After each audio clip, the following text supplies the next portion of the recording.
Tout le plaisir est pour nous de vous retrouver encore dans ce nouveau numéro de AgriBoost Magazine, votre émission qui fait la promotion de l'agriculture, la pêche et de l'élevage.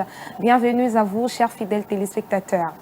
Quid de blocage du secteur d'élevage ici en RDC? Tel est le sujet que nous allons aborder aujourd'hui avec notre invité du jour, Monsieur Vital Bikunda, que je salue.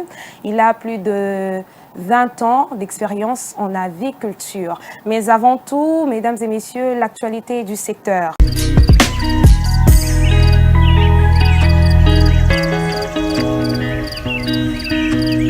Tolei Samboka est un projet de développement installé dans la commune de Maluku, au plateau de Bateke, précisément dans les groupements de Mosabo et Inchie, à environ 80 km de la nationale numéro 1. Lancé par la société Hourglass Trading Congo, ce projet vise aussi à promouvoir le secteur d'élevage qui, selon eux, est inexploité ici en RDC. Les initiateurs de Tolei Samboka veulent ouvrir la possibilité aux jeunes entrepreneurs de pouvoir se lancer dans ces secteurs avec plusieurs facilités. Suivez cet élément. La République démocratique du Congo, fort de ce 2 345 000 km², offre une opportunité immense en termes agropastoral en général et des cultures ainsi que de l'élevage de produits et différents bétails en particulier. Le projet Tolei Samboka, lancé par la société Hourglass Trading Congo en partenariat avec l'association de petits fermiers indépendants du Congo et le comité de commerçants de l'abattoir public de Massina, vise non seulement à exploiter les potentiels agropastoraux qu'offre le pays, mais aussi à inciter les Congolais à se lancer dans ce secteur à travers notamment la création d'une ferme communautaire. Celle-ci faciliterait l'encadrement et la supervision de manière pratique d'au moins 5000 fermiers professionnels congolais dans les secteurs agricoles et pastoral, mais également la culture maraîchère, des oranges, l'élevage de porc, ainsi que le poule en particulier.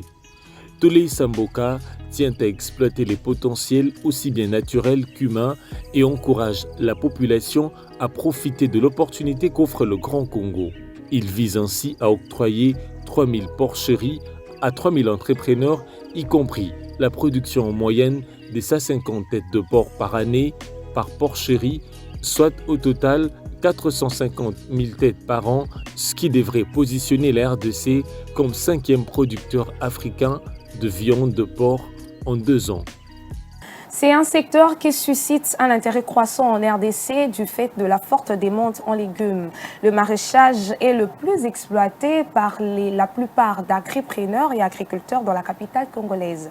Les maraîchers du site agricole de Sendoué dénoncent les mauvaises conditions de travail et aussi le manque d'encadrement dans ces secteurs. Suivez cet élément. La culture maraîchère est la plus exploitée par de millions d'agriculteurs en République démocratique du Congo. À Kinshasa, le maraîchage constitue un secteur qui suscite un intérêt croissant du fait de la forte demande en légumes.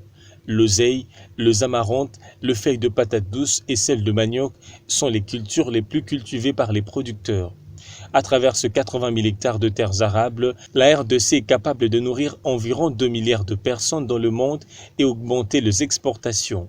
Malheureusement, le secteur agricole reste peu encadré et les maraîchages urbains est négligé. Les agriculteurs recourent aux techniques traditionnelles utilisant de matériel agricole ancestral et traditionnel, pioches, pelles, bêches, pour ne citer que cela. Hormis cette question, le maraîcher quinois ne sont pas du tout soutenus et rencontrent des difficultés pour évacuer leur production, comme l'atteste cet agriculteur du site de maraîchage situé sur le boulevard Sendoué. Face à cette situation, ces agriculteurs sont contraints de céder des plaques-bandes à leurs clients à crédit pour 25 ou 30 000 francs congolais pour une plaque-bande. Ce qu'on trouve très drôle, on n'est pas assisté. Vous assistez. Alors que biloko tozo produire awa directement et ça servir la population quinoise. Tangu tozozela lose uta Zambie soki uta wapi oya biso sur place population zobika nango mais on est abandonné totalement abandonné.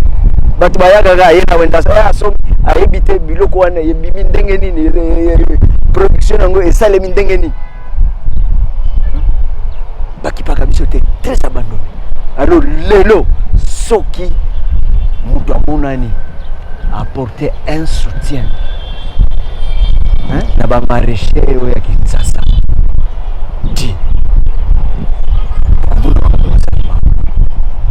même social oui population azolobe la sociale ça ne prendra pas beaucoup de temps mais on est abandonné.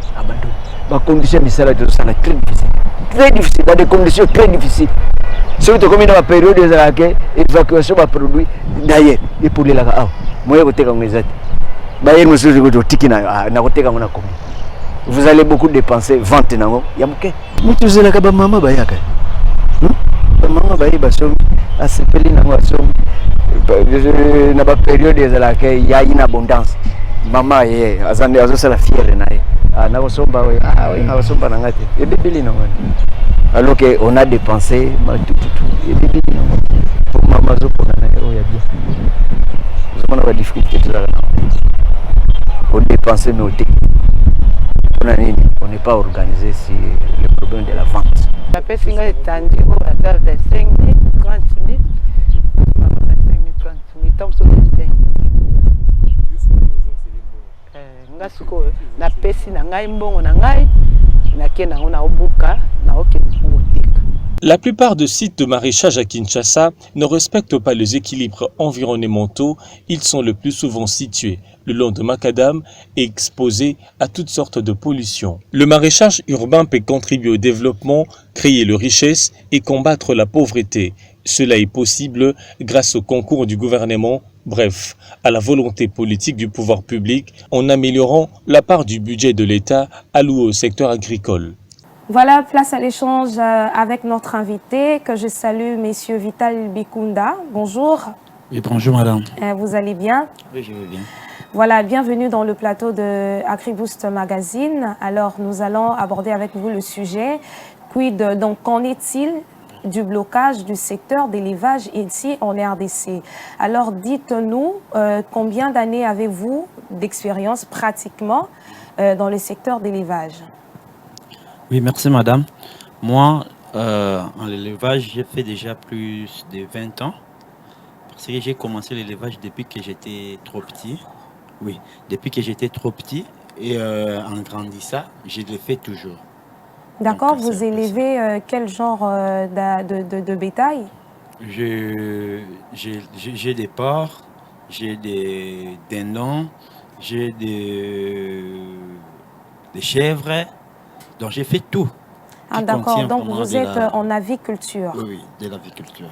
Alors, pourquoi dans votre démarche, si je veux dire dans votre projet d'élevage, pourquoi vous n'arrivez pas toujours à nourrir toute la capitale congolaise, parce que vous nourrissez une petite communauté? Oui, madame. Aujourd'hui, à Kinshasa, on a les problèmes d'abord. Pour faire la production, ça demande d'abord, il faut avoir plusieurs provenderies. On n'a plus de provenderies pour acheter les aliments pour les bêtes. Comment on peut faire une grande production tandis que si on n'a pas de provenderies? D'accord, mais qu'est-ce qu'il faut pour en avoir? Ça demande maintenant, il faut créer les provenderies et que les aliments soient un peu dans le prix raisonnable. Ah, d'accord, ce qui vous bloque, c'est l'inflation de ces aliments que vous donnez à vos bestiaux. Oui, oui. Parce qu'on n'a plus de provenderies, on a que ce qu'on en a ici à Kitambo. Maintenant, si les aliments coûtent cher, on n'a pas aussi des moyens pour faire une grande production des bêtes. D'accord, mais comment vous nourrissez ceux avec lesquels vous êtes... donc, si vous êtes aviculteur, donc c'est-à-dire que vous avez des bestiaux, mais comment vous les nourrissez? On achète toujours et on a aussi une expérience de faire la production des aliments nous-mêmes. Mais il y a aussi des choses qui nous bloquent. Ici à Kinshasa, on n'a plus vraiment de pharmacie vétérinaire. Il y a des fois, tu peux chercher d'acheter les médicaments, Ici, tu demandes, il n'y a plus, il faut faire la commande. Maintenant, que ça vient de Bénin, ça vient de l'Ouganda, c'est ça qui pose trop de problème. Ok, par rapport à cet élément d'actualité que nous venons tantôt de suivre, le projet Tolei Samboka qui vise à promouvoir les entrepreneurs dans les secteurs d'élevage qui est inexploité selon eux. Ils estiment que c'est vraiment inexploité ici en RDC. Oui. Ouais, ok. C'est quoi vos impressions par rapport à ce projet? Bon, le projet est bon de soutenir d'abord les gens qui ont besoin, qui ont les visions de nourrir les amis, les autres, la population. C'est bien. C'est ça ce que nous sommes en train de manquer au Congo. Parce que si nous avons des soutiens, on peut aller plus en avance. Mais si on n'a pas de soutien, donc en élevage, on va souffrir. On va continuer toujours à souffrir. D'accord. Dans les années que vous avez fait dans les secteurs d'élevage, avez-vous déjà une fois reçu un soutien financier de la part d'une quelconque ONG, par exemple? Non, je n'ai jamais. Donc vous continuez d'œuvrer vous-même, vous seul? Oui. Ok. Est-ce que vous pouvez épingler les difficultés que vous rencontrez dans l'élevage? En élevage, on a plusieurs difficultés. Je viens déjà de parler ça. Les difficultés qu'on en a. Les pharmacies vétérinaires pour trouver les médicaments. Souvent, pour élever les animaux, il faut avoir d'abord des pharmacies vétérinaires pour acheter les médicaments. Bientôt ici, on était dans les 200 et quelques ports. On a tout perdu. On est resté qu'avec une petite somme de 20. Pourquoi? Le médicament, comme s'il y a des changements climatiques, il faut donner toujours les médicaments aux bêtes. Maintenant, ici, nous, à Kinshasa, pour acheter les médicaments de la prévention pour les maladies, ça pose toujours problème. Il faut faire des commandes. Il y a des fois aussi, tu fais les commandes, mais ça ne vient pas. Ça prend vraiment du temps. Et tandis que quand il y a toujours des changements climatiques, il faut prévenir les animaux pour ne pas que les animaux qui puissent tomber malades et qu'on perd. D'accord. Est-ce que la saison sèche a un impact sur la santé Donc, cette transition entre la saison de pluie et la saison sèche, est-ce que ça affecte la santé des bestiaux? Oui, c'est toujours ça. C'est toujours ça. Même chez nous, les gens. S'il y a les changements climatiques, on en aura toujours des petites fièvres, des petites maladies. Chez les animaux aussi, c'est comme ça. Donc, quand il y a les changements climatiques, il y a aussi des petits mouvements, des maladies qui affectent la santé des animaux. Ah, d'accord. Mais comment vous faites pour pallier à ce problème? Parce que ça fait beaucoup d'années que vous êtes dans ces secteurs d'élevage. Alors, à chaque fois que les animaux sont tombés malades, comment vous faites? C'est ça ce que j'avais déjà dit. On fait la prévention. Il faut prévenir. En quoi faisant? Vous faites quoi? Nous achetons les médicaments. Nous achetons les médicaments, on a des commandes, on passe des commandes pour en avoir avant que la maladie puisse entrer. Vous faites déjà la prévention, dans le sens que s'il y a la maladie, la maladie va plus entrer dans votre ferme. Ah, d'accord, mais est-ce que si vous êtes éleveur, donc par rapport à ce que vous venez de dire, si vous êtes éleveur, je sous-entends qu'il faut être aussi vétérinaire. Parce que vous faites des commandes des médicaments pour vos animaux, vos bestiaux, mais comment vous savez que ce médicament peut traiter une telle maladie ou soit prévenir une telle maladie? Oui, merci madame. Il y a des formations pour ça? Oui, il y a des formations, mais c'est ça ce que je vais aussi te dire pour que tu puisses comprendre. D'accord. Un vétérinaire et un agronome, c'est la personne qui s'occupe souvent des animaux. C'est lui qui est tout près des animaux de temps en temps. Un vétérinaire, c'est lui qui vient intervenir dans les cas des maladies. Si l'agronome n'a pas appris, n'a pas pu de traiter les animaux. Et c'est maintenant qu'on appelle les vétérinaires. Oui. Mais un agronome, c'est aussi un vétérinaire. Mais, comme on dit, les niveaux sont un peu différents. Ah, les niveaux sont différents. L'apprentissage aussi est différent. Oui. Ah, d'accord. Mais vous en sortez quand même avec ces bestiaux qui vous restent. Oui. Alors, comment faire si vous pouvez épingler les idées, comment faire pour garder, pour ne pas perdre en grande quantité, comme c'est que vous venez de dire, plus de 100, ils sont morts, sans animaux. Alors, comment vous pouvez faire, comment vous pouvez nous expliquer la façon dont vous pouvez encore prévenir pour que ça n'arrive plus à l'avenir? Donc, on fait toujours la prévention. Quand tu sais déjà que non, comme on change, les climats changent, je dois donner les médicaments pour la prévention. Ces médicaments-là, c'est pour 6 mois. On donne ça 6 mois après, 6 mois après, 6 mois après, oui. Donc, c'est à toi maintenant, quand vous êtes dans votre ferme, de surveiller, de comprendre que non, avec une petite calendrier, là-bas, tu vas commencer de suivre que non, on est déjà, j'avais donné dans telle date, avec telle date, on a fait déjà autant de temps. Ça me reste autant pour donner encore les vaccins de la prévention. D'accord. Est-ce que dans le secteur d'élevage, là où vous œuvrez, vous êtes déjà parti auprès des ONG, les organisations qui peuvent promouvoir les jeunes, les entrepreneurs dans le secteur d'élevage, soit il n'en existe pas? Bon, madame, ce que vous venez de me demander là, on a fait nous-mêmes aussi dans notre ferme, ce n'est pas l'ONG, c'est une petite association, c'est l'AJCD, l'Association des jeunes congolais pour le développement de l'élevage. On a ça, mais on a vraiment toqué partout, mais ça ne tient pas, on nous oblige, mais tandis que nous, avec l'AJCD, l'association, on a vraiment des gens qui peuvent commencer à encadrer d'abord les jeunes, de leur apprendre qu'est-ce qu'est l'agriculture, qu'est-ce qu'est l'élevage, que les jeunes apprennent aussi. Parce qu'aujourd'hui, dans ce secteur, beaucoup de gens négligent ça. Mais or que l'agriculture a beaucoup d'argent, plus que les gens qui font des minerais. Exactement. Oui. Parce que c'est les secteurs primaires. Toi, tu pars chercher les diamants. Moi, je suis ici, je fais l'agriculture. Si tu as faim, tu viens chez moi, tu me donnes tes diamants, moi, je te donne à manger. Exactement. Oui, c'est ça. Ah oui. Ah, d'accord. Alors, messieurs, je vous reviens tout juste après la rubrique reportage.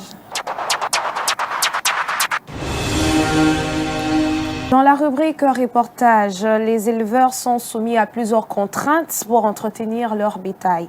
Outre les produits pour nourrir les bestiaux, ils font aussi face à la concurrence déloyale face aux produits surgelés qui inondent les marchés de la capitale congolaise.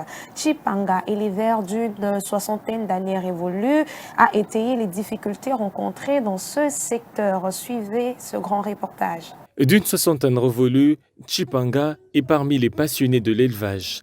Dans son travail de chaque jour, il prend soin de son élevage, il nourrit ce volaille, ce porc et les abreuve. Le tout se pratique dans sa basse-cour avec amour. L'équipe d'AgriBoost est allée à la rencontre de cet éleveur dont la démarche semble être simple, mais c'est sans compter le coût qui entre en jeu pour la survie de ce bétail. Il dit avoir de plus en plus du mal à entretenir sa petite ferme. L'autre difficulté que rencontre cet éleveur est liée à l'accès aux aliments pour son élevage. Sur le marché, le prix devient exorbitant. Au prix des ingrédients qui entrent dans la fabrication des aliments. Ici à Kinshasa, l'aliment, on le fabrique avec le même maïs que consomment les humains, le même soja, la même huile, le même sel, ce qui fait que l'aliment coûte trop cher. Ce qui fait que le poulet coûte trop cher. Maintenant, si on pouvait fabriquer l'aliment avec des ingrédients de deuxième qualité, ça coûterait moins cher. C'est ça la problématique. L'aliment coûte trop cher par rapport aux maisons de fabrication comme Mino Congo, Midema qui n'est plus là. Maintenant, le monopole, c'est Mino Congo.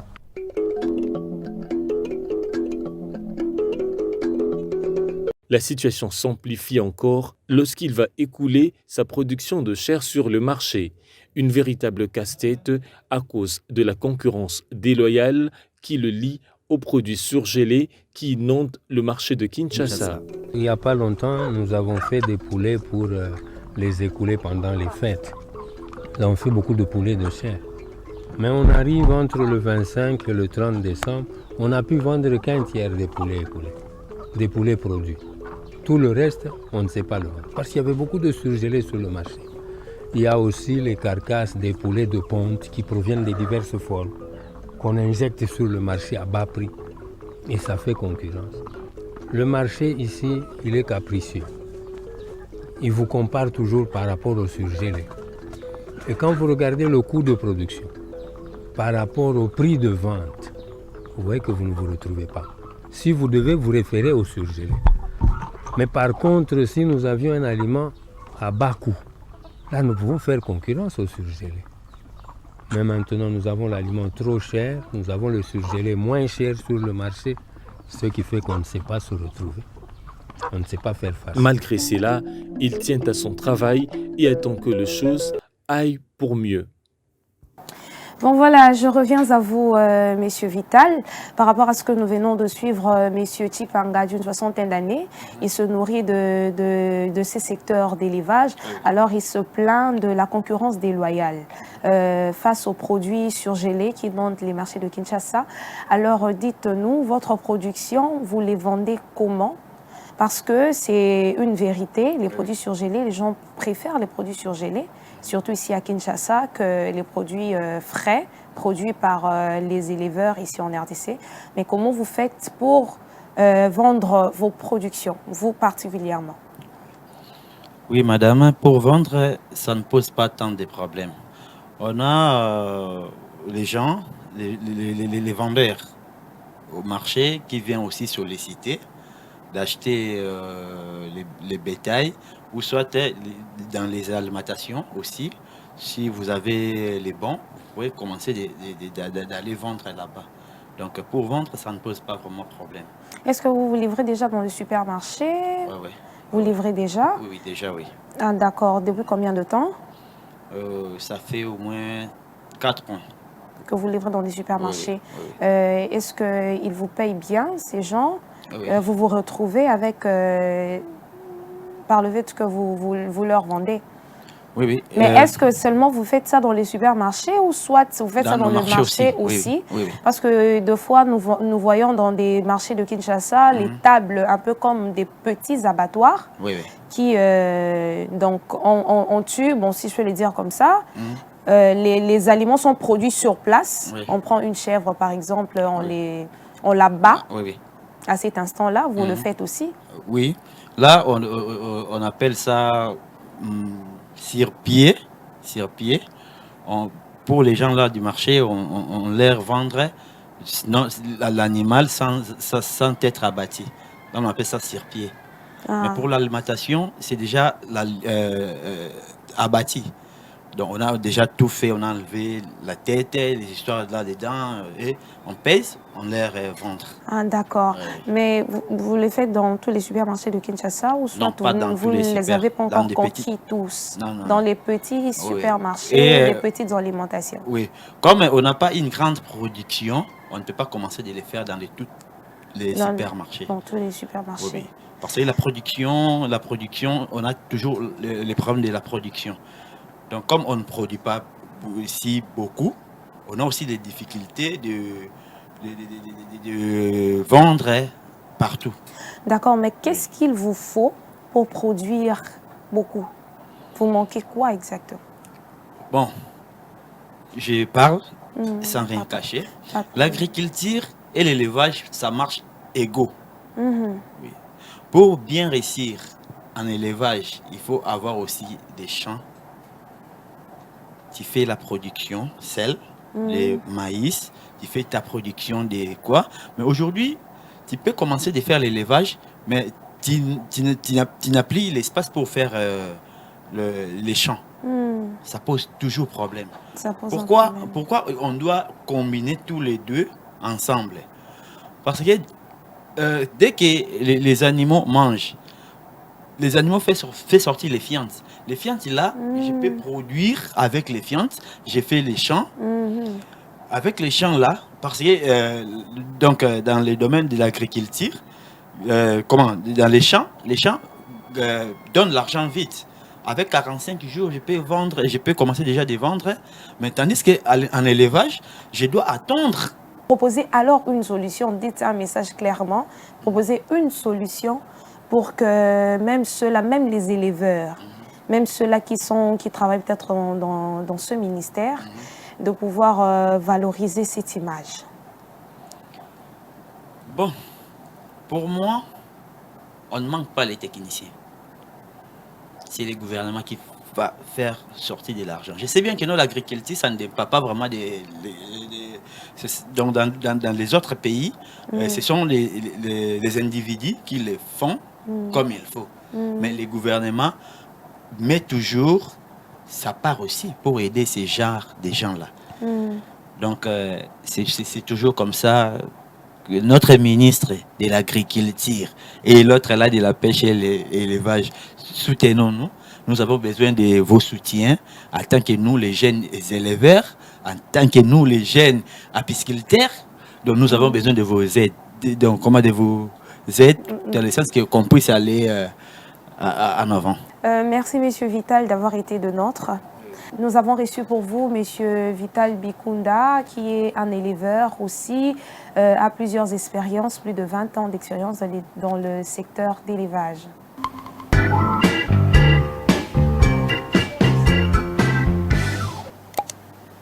Dans le mot du secteur, je vous propose de suivre l'explication du mot bovin. Suivez.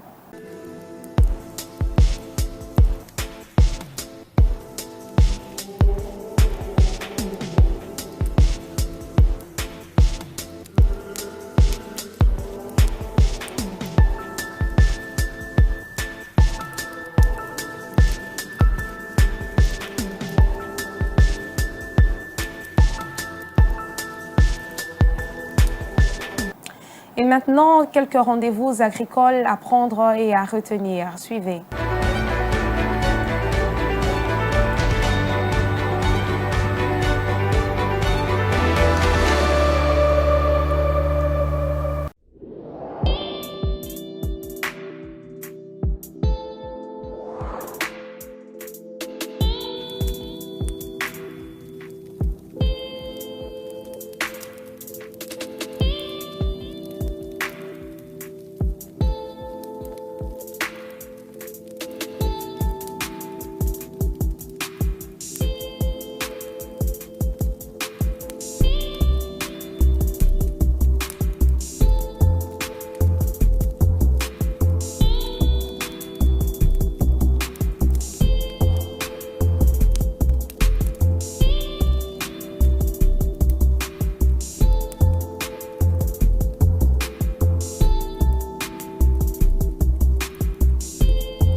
Voilà, chers téléspectateurs, c'en est fini pour aujourd'hui. C'est la fin de AgriBoost Magazine. Moi, je vous retrouve dans un prochain numéro. Merci de votre attention soutenue. Au revoir. AgriBoost, un nouveau concept qui fait la promotion du secteur de l'agriculture, de la pêche et de l'élevage. De la sémence à la commercialisation, AgriBoost explique les enjeux de développement local des produits agroalimentaires made in Congo. Au programme, l'actualité, des grands reportages sur des exploits et innovations des producteurs ainsi que les difficultés auxquelles ils font face. Ensemble, revalorisons l'image de l'agriculture.